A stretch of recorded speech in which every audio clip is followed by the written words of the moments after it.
Buenos días, profesor, compañeros. Nosotros somos el equipo número 2 y les hablaremos sobre el tema conceptos y tipologías para la organización. Nuestro equipo está conformado por Scuti Álvarez, Karen Yasmín y Lorenzo Flores y Ana Laura. El propósito de nuestra presentación es determinar que todas las organizaciones poseen características que las definen como fenómenos sociales. Además, también se explicará la diferencia que hay entre las organizaciones de otras formas sociales e incluso de los individuos. El primer punto son las definiciones del pasado. Aquí hablaré de Max Weber y Chester Bernard. Weber argumenta que distingue primero al grupo corporativo de otras formas de organización social. El grupo corporativo siempre va a involucrar una relación social. Toda la definición de Weber conlleva varios elementos. Por ejemplo, las organizaciones involucran relaciones sociales, es decir, los individuos son capaces de interactuar dentro de la organización. Esta parte de la definición sugiere también que las organizaciones contienen una jerarquía de autoridad y una división del trabajo a realizar sus funciones, y la cual es vigilada por un personal específico. Un ejemplo de ello lo podemos ver en los cines. Cada área tiene individuos específicos que se dedican a una actividad diferente. Por ejemplo, en taquilla se dedican a vender boletos, los chicos de dulcería se dedican a vender palomitas y refresco. En Café Central, los chicos se dedican a vender chapatas, café, crepas, entre otros alimentos. Y los chicos de salas se dedican únicamente a las funciones, a las películas que van a ser exhibidas. Y todas sus actividades siempre van a estar vigiladas por un gerente o un coordinador para que no tengan ningún problema. Por otro lado, Bernard enfatiza una base diferente para las organizaciones. Su definición está totalmente basada en que la organización es un sistema de actividades o de fuerzas coordinadas, donde están involucrados dos o más individuos. La actividad se realiza mediante una coordinación consciente y con propósitos, donde las organizaciones requieren de comunicaciones, voluntad de los miembros para contribuir y un propósito común entre todos ellos. Aquí también cabe destacar que los individuos deben comunicarse constantemente y ser motivados, para que de esa manera tomen buenas decisiones y hagan su trabajo de mejor manera. El siguiente punto son las definiciones contemporáneas. Una de las declaraciones más importantes fue la de Etzioni. Él argumentó que las organizaciones son unidades sociales construidas de forma deliberada para buscar metas específicas. Un ejemplo de ello son los hospitales, en los cuales su meta siempre será la misma para todos los integrantes de dicha organización. Por otro lado, Scott agrega que las organizaciones se definen como colectividades que se han establecido para la consecución de objetivos específicos. Las organizaciones tienen características distintivas, las cuales incluyen un orden normativo, niveles de autoridad, sistema de comunicación y un sistema de incentivos que permite que varios tipos de participantes trabajen juntos, para así conseguir las metas deseadas. Simon no cree que las metas deban considerarse aparte de los actores individuales, aun cuando esto se refiere a las metas sobre la misma toma de decisiones en la organización. Es decir, las organizaciones tienen muchas metas múltiples. Un punto importante a destacar es que existen muchas otras cosas en las organizaciones que no están relacionadas con las metas. Un ejemplo de ello es que cuando deseamos ir al parque a jugar, realmente estamos deseando algo, pero no es una meta. Lo mismo puede ocurrir en las organizaciones. Puede haber situaciones que son confundidas con metas. Los siguientes son algunos temas adicionales sobre la definición. El primero es que las organizaciones se caracterizan por la diferenciación interna, pues mucha de la investigación sobre la estructura organizacional se ha enfocado sobre esta característica. Las organizaciones también pueden ser entidades políticas con diversos partidos luchando por el control. Esto, dentro de las organizaciones, se llaman contradicciones. Las organizaciones contienen fuerzas de oposición, las cuales se pugnan por el control. La naturaleza de las organizaciones es tal que quienes están en el poder tienden a permanecer en él, pero hay que considerar que las organizaciones tienen fuerzas de oposición internas, y esto puede repercutir de manera importante. El segundo es que con frecuencia es necesario considerar unidades de las organizaciones por su propio derecho. Existen multiorganizaciones, las cuales son organizaciones de gran alcance, en las que es bueno considerar sus partes componentes como organizaciones separadas, las grandes dependencias del gobierno y muchas otras organizaciones multidivisionales tienen unidades que pueden ser consideradas como organizaciones separadas. A continuación les hablaré sobre el tema ¿son reales las organizaciones? Simon argumenta en contra de la codificación del concepto de organización o de tratarlo como algo más que un sistema de individuos interactuantes. Blau, en su tratado sobre la teoría del intercambio, advierte que el comportamiento individual dentro de las organizaciones está basado en intercambios directos o indirectos entre individuos, aun cuando estos intercambios sean asimétricos. Benson propone un enfoque más individualista y afirma que la realidad es una construcción social en las mentes de los actores organizacionales. Richard Hall menciona que estos enfoques individualistas son incompletos en dos sentidos. El primero son las organizaciones del individuo, en donde los individuos en las organizaciones usualmente se conducen sin involucrarse en intercambios directos o indirectos. Existen muchos comportamientos de rutina que se aprenden en una situación de intercambio, pero que después se realizan sin referencia mental al proceso de interacción. El comportamiento se convierte en un tipo de mecanismo aprendido de estímulo-respuesta, donde se abandona la variable de interacción que interviene como elemento a considerar. Un ejemplo para describir este punto es la idea de cadena de vacantes.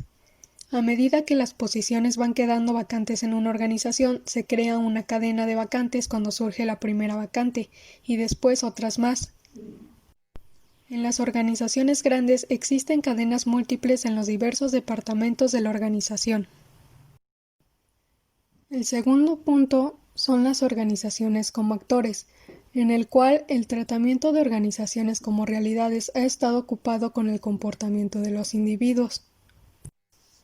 El hecho de que las organizaciones perduren en el tiempo y reemplacen a sus miembros sugiere que no son dependientes de los individuos particulares. Las organizaciones tienen un ciclo de vida que incluye su decadencia y muerte, pero el hecho es que muchas de nuestras organizaciones perduran durante muchas generaciones de sus miembros. Cuando los miembros ingresan a una organización por primera vez, se confrontan con una estructura social, que incluye los patrones de interacción entre los miembros organizacionales y las expectativas de estos miembros hacia ellos, así como un conjunto de expectativas organizacionales en relación con su comportamiento. La organización ha establecido un sistema de normas y expectativas que deben seguirse de manera independiente de quien ocupe el puesto y continúa existiendo independientemente de la rotación del personal. Simmel describió que en un número definido de miembros, las relaciones entre individuos constituyen el hecho real observable, y que la consideración final en relación con la realidad organizacional es que las organizaciones tienen resultados reales. Los individuos establecen las normas y expectativas, pero permanecen mucho tiempo después de las personas que en primer lugar establecieron esas políticas. Las conclusiones que Richard Hall menciona son que el individuo es crucial para la supervivencia de la organización. Eso quiere decir que si una organización tiene poder sobre el individuo, entonces es real. De igual manera menciona que las organizaciones son reales en el grado en que los factores estrictamente organizacionales son responsables por parte del comportamiento de los individuos en todo tiempo dentro de las organizaciones. Ahora les hablaré de los tipos de organizaciones.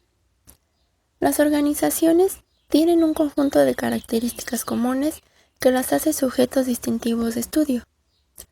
Existen grandes organizaciones de ventas a menudeo, como por ejemplo Mary Kay, Avon, productos que se pueden vender al menudeo y que cuentan con individuos representantes que van de puerta en puerta a través de sus compañías matrices, y que son organizaciones de venta directa, las cuales tienen miles de miembros, pero que a pesar de esto no poseen ninguna jerarquía.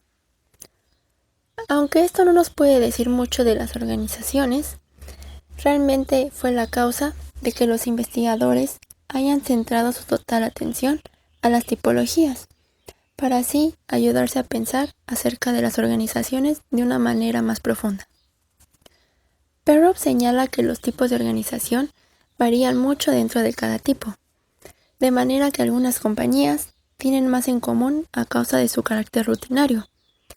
Algunos ejemplos de estos son las escuelas rutinarias y las que no lo son, los hospitales rutinarios y los no rutinarios, y así en lo sucesivo de las diferentes organizaciones. El énfasis de Perrow en la tecnología ha sido muy importante, pues son las características organizacionales las que han servido como base de clasificación para las organizaciones. Aunque el gran peligro en la mayor parte de los esquemas de clasificación ha sido la simplificación, las cuales se basan solamente en una característica y no son capaces de generalizar. El siguiente punto son algunas tipologías. Las formas más comunes de tipología son las que se han denominado como tipologías tradicionales. En este punto, Parsons brinda su análisis y hace referencia de los vínculos entre las organizaciones y la sociedad más amplia. Parsons distingue 4 tipos de organizaciones de acuerdo con lo que contribuye la sociedad. El primero de ellos es la organización de producción, en la cual se fabrican artículos que la sociedad puede consumir sin ningún problema. El segundo tipo está orientado a metas políticas. Aquí se asegura que la sociedad alcance metas que considera valiosas y así generar y contribuir poder dentro de la sociedad. El tercer tipo es la organización integrativa, donde sus propósitos son la solución de conflictos, la dirección de motivaciones hacia el logro de las expectativas institucionalizadas y asegurarse de que las partes de la sociedad trabajen en conjunto. La cuarta forma es la organización de mantenimiento de patrones, la cual busca proporcionar continuidad social mediante actividades educativas, culturales o expresativas. Ante todas estas características, queda claro que cada una de estas actividades es muy importante para la sociedad, así como también es importante la distribución de poder, ya sea por conducto o por relaciones públicas. Las contribuciones corporativas a fundaciones, a colegios u otras organizaciones deben de ser muy esenciales. Como ya se citó a Perrow anteriormente, puede haber tanto o más variaciones organizacionales dentro de tales categorías como entre ellas.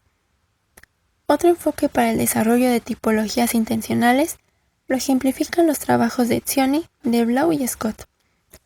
Ambos trataron de clasificar a las organizaciones sobre la base de un solo principio. En el caso de Etzioni, utiliza a la subordinación como base para su sistema.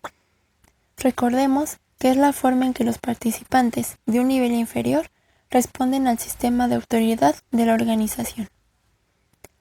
La subordinación se expresa en el involucramiento de los participantes de un nivel inferior en toda la organización. Aquí, Etzioni clasifica 3 bases de autoridad. La primera es la coercitiva, la cual sirve para forzar la voluntad de un individuo. La segunda es la remuneradora, en la cual existe un pago por el trabajo de un individuo. Y la tercera es la normativa, que guía, dirige y ajusta el comportamiento de un individuo o una organización. También existen 3 bases importantes de subordinación. La primera es la enajenante, que significa vender o ceder el derecho que se tiene sobre una propiedad a otra persona. La segunda es la instrumental, que sería el estudio de una herramienta de investigación o una técnica de aprendizaje. La tercera es la calculadora y la cuarta es la moral. Las bases de clasificación de Blau y Scott es la cuestión de quién se beneficia y quién no. Los tipos de organizaciones de beneficio son en la que los miembros mismos son los primeros en que se benefician, los negocios donde los propietarios son los beneficiarios, las organizaciones de servicios con clientes como beneficiarios y las organizaciones de bienestar, en las que aquí se beneficia al público en general. Los mismos beneficiarios tienen facciones e incurren en desacuerdos, y en los cuales pueden involucrar muchas luchas de poder. El trabajo de Mintzberg es un enfoque multifacético, el cual se basa en las formas en que las organizaciones se estructuran para atender así diversas contingencias a las que se pueden enfrentar. Y aquí destaca 4 tipos. El primero es el tipo de estructura simple, como un colegio pequeño, el cual está encabezado por un presidente con una iniciativa, o un nuevo gobierno encabezado por un autócrata. El segundo tipo es la burocracia mecánica, como un sistema postal o una línea aérea o una prisión. Todas comparten características de trabajos estandarizados. El tercer tipo es la burocracia profesional, tales como una universidad, un bufete de abogados, una agencia de bienestar social o una empresa de artesanos. Aquí el trabajo se estandariza mediante capacitación profesional o artesanal. El cuarto es la forma divisional como ejemplifica la gran corporación de la universidad con muchos otros campus o la economía socialista. Aquí cada división tiene su propia estructura, la cual toma una de las formas ya enlistadas en la tipología. Por último y no menos importante, está la adhocracia, que es una forma compleja y la ejemplifican las agencias relacionadas con el espacio, algunas nuevas organizaciones artísticas y laboratorios de investigación, en donde su ambiente es dinámico y en ocasiones. El siguiente punto es la taxonomía tradicional, la cual se refiere a la teoría y práctica de la clasificación. Haas, Hall y Johnson realizaron un esfuerzo que estaba diseñado para hacer una taxonomía de las organizaciones. En este esfuerzo se reunieron datos de 75 organizaciones y unas 100 variables organizacionales diferentes, la cual generó 9 clases principales de organizaciones. Aunque este esfuerzo de desarrollar un esquema de clasificación de características con base empírica no logró producir clasificaciones utilizables. Pugh, Hickson y Higgins también realizaron un intento por tipificar las organizaciones de acuerdo con importantes características estructurales. Este esfuerzo está basado de forma empírica y utiliza las siguientes dimensiones estructurales. La primera incluye la estructuración de actividades o el grado de estandarización de rutinas, formalización de procedimientos, especialización de papeles y la estipulación de comportamientos específicos por la organización. La segunda se refiere a la concentración de autoridad o la centralización de autoridad en los niveles superiores de la jerarquía y en las unidades de control externas a la organización. Y el tercero menciona el control de la línea de flujo de trabajo o el grado al cual el control se ejerce por el personal de línea como algo opuesto al control mediante procedimientos impersonales. Con una muestra de 52 organizaciones inglesas y las 3 bases de clasificación, Pugh, Hickson y Higgins desarrollaron una taxonomía que tenía 7 tipos básicos.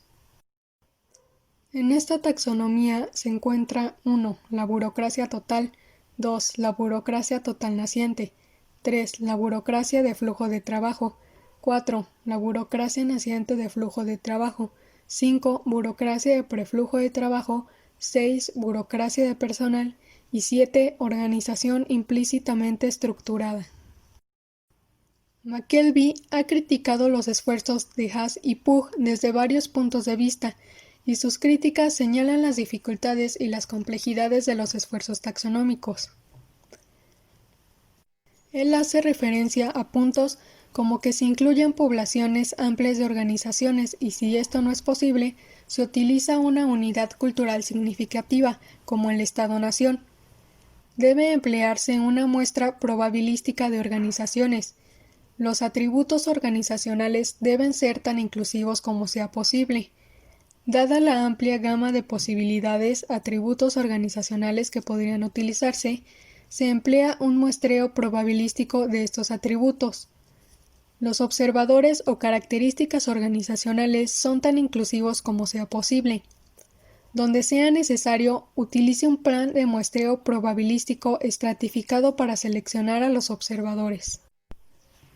Los abogados del enfoque taxonómico argumentan que una taxonomía sólida es la única forma en que se logran avances teóricos en el análisis organizacional.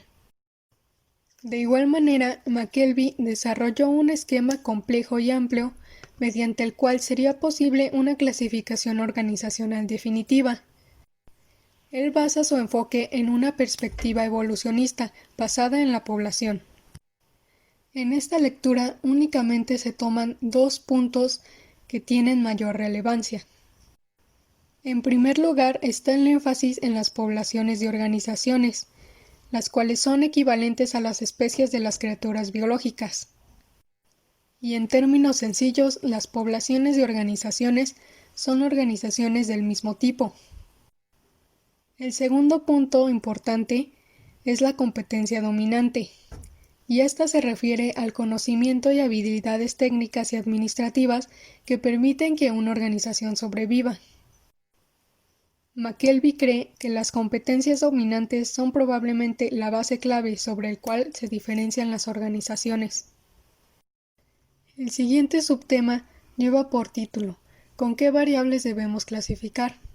Existe un conjunto de variables que parece ser importante en cualquier esfuerzo clasificador o taxonómico. La primera variable se refiere al grado en que la organización se ve afectada por la autoridad política. Boseman hace la observación de que una organización es pública hasta el grado en que ejerce o es restringida por la autoridad política, y es privada hasta el grado en que ejerce o es restringida por la autoridad económica. La segunda variable son las organizaciones lucrativas versus no lucrativas. Las organizaciones públicas son dependencias gubernamentales, mientras que las organizaciones privadas no lucrativas estarían representadas por organizaciones. Abajo se muestra una imagen en donde coloqué algunas organizaciones no lucrativas. La tercera variable es hasta qué grado una organización es demócrata. Aquí el control descansa, en última instancia y de manera abrumadora, en los miembros, y se encuentra en todos los sectores del mundo organizacional.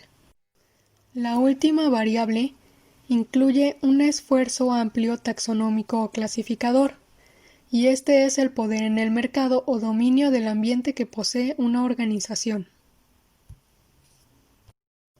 El último tema tratado en este capítulo es la organización de voluntarios.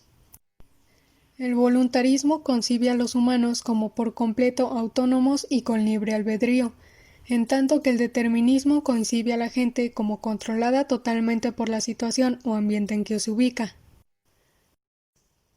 Nock y Prensky realizaron una propuesta de estas organizaciones. Ellos definen a estas asociaciones como grupos formalmente organizados con nombre, donde la mayoría de sus participantes no obtienen su modus vivendi, que es la manera de ganarse la vida, de las actividades de la organización, aunque unos cuantos puestos reciben paga como personal o líderes. Un ejemplo de estas organizaciones es la Iglesia Católica Romana, que es una de las más complejas y amplias organizaciones burocráticas en el mundo, con miles de empleados pagados. Sin embargo, las parroquias locales son exactamente como las organizaciones de voluntarios que se acaban de describir. Nock y Prensky creen que la teoría organizacional tradicional tiene utilidad limitada para las organizaciones de voluntarios, y basan su conclusión en los análisis de sistemas de incentivos y compromisos del participante, estructuras formales, liderazgo y autoridad, condiciones ambientales y temas de efectividad organizacional. Desde un punto de vista taxonómico, las organizaciones de voluntarios probablemente formen una clase separada de organizaciones. He colocado la tabla de comparación de empresa de negocios con organización de voluntarios creada por David Nock y David Prensky. En esta empresa se comparan las empresas y las asociaciones, y el punto de comparación son los sistemas de incentivos y compromisos del participante, las estructuras formales, el liderazgo y autoridad, condiciones ambientales y la efectividad. Para finalizar, las conclusiones a las que Richard Hall llegó son que las organizaciones son reales y actúan, que una taxonomía con base empírica sería la mejor base para la clasificación de las organizaciones y que realizó algunas sugerencias acerca de las dimensiones sobre las que se podría comenzar un esfuerzo taxonómico.